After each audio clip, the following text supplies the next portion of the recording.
Parce que dans la vie de tous les jours, ou particulièrement dans votre business, vous avez besoin de paraître plus confiant, et ce n'est pas particulièrement quelque chose que vous avez, donc la confiance en vous, et vous avez besoin peut-être de jouer un petit peu pour pouvoir paraître instantanément plus confiant. Et je vais parler de 5 façons simples qui vous permettront de paraître instantanément plus confiant, même si à l'intérieur vous ne l'êtes pas. Le simple fait d'appliquer ces manières-là va vous permettre de commencer à faire germer une certaine confiance en vous, et par ricochet le faire paraître, bien évidemment, pour que les interlocuteurs que vous avez en face de vous puissent le sentir. La première manière, c'est regarder votre interlocuteur. Dès l'instant où vous regardez votre interlocuteur, que vous ne regardez pas ailleurs, que vous ne regardez pas vos chaussures, ou les siennes d'ailleurs, forcément, vous créez un lien. Cela permet à votre interlocuteur de penser que vous vous intéressez à ce qu'il dit, que vous faites attention à lui, que vous êtes concentré sur les informations qu'il vous donne.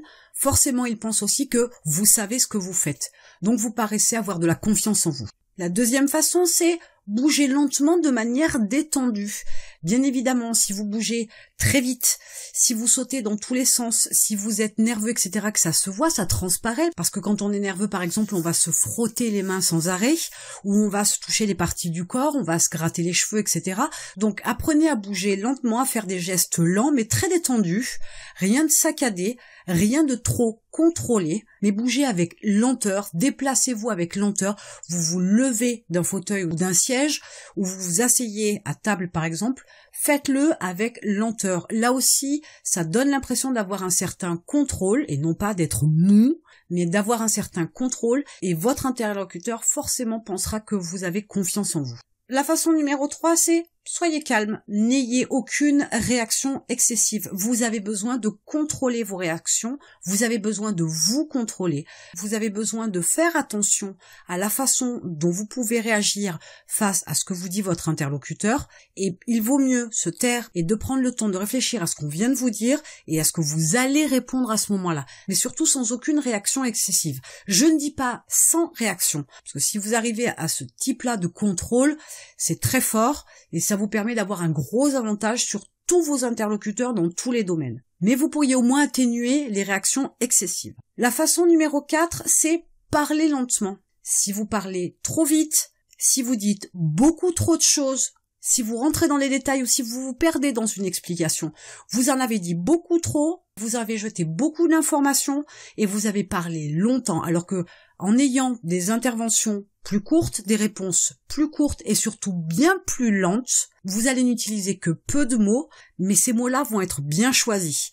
Des fois, il vaut mieux en dire peu et être très précis, plutôt que d'en dire beaucoup et qui ne sert pas à grand chose. Et une fois de plus, ce que va ressentir votre interlocuteur, c'est que vous avez une maîtrise dans les informations que vous donnez, dans la manière dont vous les donnez, et cette lenteur à vous exprimer, c'est aussi pour bien vous faire comprendre. Donc, c'est aussi une manière de contrôler la compréhension de votre interlocuteur. Et lui va sentir forcément que vous avez davantage plus confiance en vous. Paraître instantanément plus confiant, c'est aussi, comme je viens de le dire, dans l'utilisation de la façon numéro 5, c'est prenez le temps de répondre. N'ayez pas une réponse du tac au tac. Prenez toujours le temps de prendre du recul, de pouvoir réfléchir à ce qui a été dit ou échangé, et de pouvoir donner une réponse qui vous convienne le mieux possible. Quand on répond du tac au tac, des fois on répond à un petit pic, on répond à une petite agression, une petite attaque, alors que ce n'est pas la réponse qu'attend votre interlocuteur, parce que ce n'est pas la réponse que vous devez lui donner.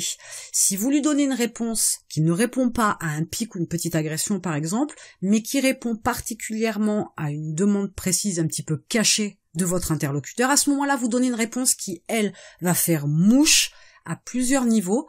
Et dans ce cas-là, une fois de plus, vous avez le contrôle dans la conversation et vous paraissez instantanément plus confiant face à votre interlocuteur. La façon numéro 6, détournez-vous de ce qui n'a pas d'importance, ou autrement dit, montrez votre contrôle sur votre environnement et dans votre vie. Ce contrôle-là vous fait paraître instantanément plus confiant, immédiatement plus sûr de vous. Et ça, c'est très fort, parce que cette manière-là de pouvoir montrer qu'on contrôle son environnement et sa vie fait penser à vos interlocuteurs, ou votre interlocuteur fait penser que vous savez où vous allez, vous savez ce que vous devez faire, vous savez comment vous devez le faire, et du coup, cette connaissance et votre contrôle sur cette manière-là de réfléchir, d'agir, de vivre, fait que en face, la personne ne peut que penser que vous avez confiance en vous, ne peut que penser que vous avez une telle assurance qu'on ne peut que vous faire confiance, on ne peut que vous suivre, on ne peut que s'en remettre à vous parce que vous avez le contrôle. Et enfin, un des points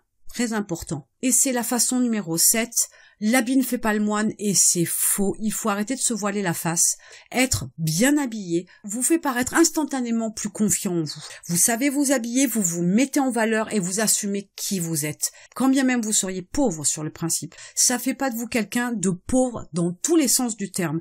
Vous êtes peut-être quelqu'un de très instruit, de très cultivé, de très intelligent, et peut-être que vous êtes pauvre parce que vous êtes dans une mauvaise passe, mais ça fait pas de vous quelqu'un de pauvre dans tous les sens du terme. Mais vous assumez qui vous êtes, ce que vous faites, comment vous vivez, et vous montrez que vous êtes là, présent, et vous savez vous mettre en valeur, et forcément en face de vous, les gens vous regardent différemment que si vous étiez pauvre et mal habillé. Partant de ça, pensez toujours à faire attention à votre tenue vestimentaire. Ça a un rôle important. Vous n'avez pas besoin de porter des vêtements à 5000 €. Vous n'avez pas besoin de porter des vêtements de grande marque. Il suffit d'être simple, propre, repassé, que les couleurs se marient bien, qu'il n'y ait pas de faute de goût. Et partant de ce principe-là, vous êtes bien habillé. Votre aspect extérieur est un atout important pour vous faire paraître instantanément plus confiant. Et il faut pouvoir aussi jouer là-dessus. Et quand on est bien habillé, en général, on se sent plus beau, plus belle, on se sent mieux dans sa peau et forcément, on a un peu plus de confiance en soi. Et forcément, cette confiance en soi, elle transparaît. Les interlocuteurs en face vont forcément instantanément sentir que vous êtes plus confiant en vous. Et c'est un atout forcément supplémentaire pour pouvoir paraître instantanément plus confiant. J'espère qu'avec ces 5 façons simples de pouvoir paraître plus confiant en vous permettront d'améliorer vos rapports avec les autres, que ce soit à titre personnel ou à titre professionnel particulièrement. Et en attendant, je vous retrouve de l'autre côté.